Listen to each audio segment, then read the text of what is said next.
पूज्य विचारक मंडली समस्त प्रतियोगी और प्रतियोगी वृंद मो नाम प्रियंका बेहरा सरकारी विश्वविद्यालय नालीगढ़ छात्री। आज विज्ञान आलोचना चक्र मुख्य प्रसंगटी होछि artificial intelligence its potential and function अर्थात कृत्रिम बुद्धिमत्ता यह एक संभावना और आह्वान यहाको नै मोर आलोकपात करबाकू जाउछि। ईश्वरकर एही विशाल सृष्टि रे मनुष्य होछि सर्वोत्कृष्ट। मनुष्यर सृष्टि मध्यरे एआई बा आर्टिफिशियल इंटेलिजेंस मुख्य गुरुत्वपूर्ण अंग ग्रहण करिछि। एबे मनକୁ संशय उठे कि एआई कोन? प्रযুক্তি विद्या और विज्ञान जदि गोटे जादूगर हुए ताले एआई होछि जादूगरी विद्या।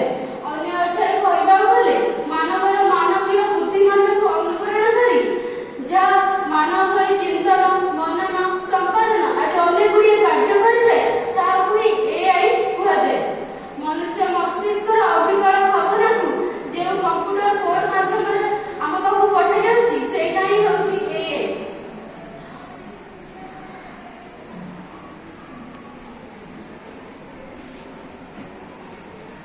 एबे हम जानिबा एआई कोन रहिछि एआई रो प्राधान्य। एआई लिखित और कथित भाषा को सहज बुझी पारे, तथ्यतिर धारा को चिन्हि पारे, तर्क साहाय्य निष्पत्ति लेथाय एवं गणित साहाय्य से निष्पत्ति को हम पाखु प्रदान करिथाय। से जो नूतन निष्पत्ति रे हेइथाय ता सहित हम केमिति खाप खाइ चलिबा ताहार मध्य धाराटी हमकु कहिथाय।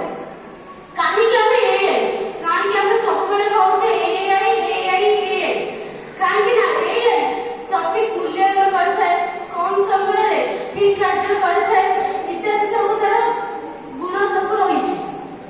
आपण माने देखि पाथो ए जो व्यक्ति जन कहउछे से व्यक्ति जॉन मैकार्थी से 1955 मसिया रे एआई शब्दर प्रचलन करथिले त तांकू एआई ର जनक बोली कुहाजे। 1960 मसिया रे भारत रे प्रथम एचएल महाकला एआई शब्दर प्रचलन वा मूलतः स्थापित करथिले। एबे हम जानिबा एआई रो कोन रहिछि विभिन्न क्षेत्र रे उपयोगिता।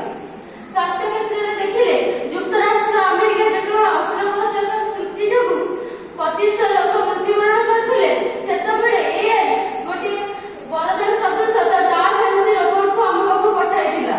आपण देखिबो त डा फैंसी रोबोट जहा कि जे चिकित्सा डॉक्टर करबो नांती सेही रोबोट से चिकित्सा करि दोछि। परवर्ती होछि पारो ने एमिति एआई रोबोट जेतबेले मनुष्यर हृदय भांगी जाय सेतबेले तार इमोशन को बुझी थाए एवं ताको सांत्वना देइ थाए।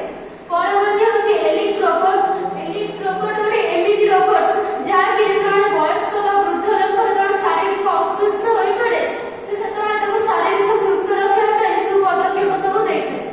परे हमर होछि डॉग रोबोट जहा कि गोटे स्वयंचालित रोबोट मनुष्य भली लोक मानकु सब सहायता रे साहाय्य करते। एटा थिला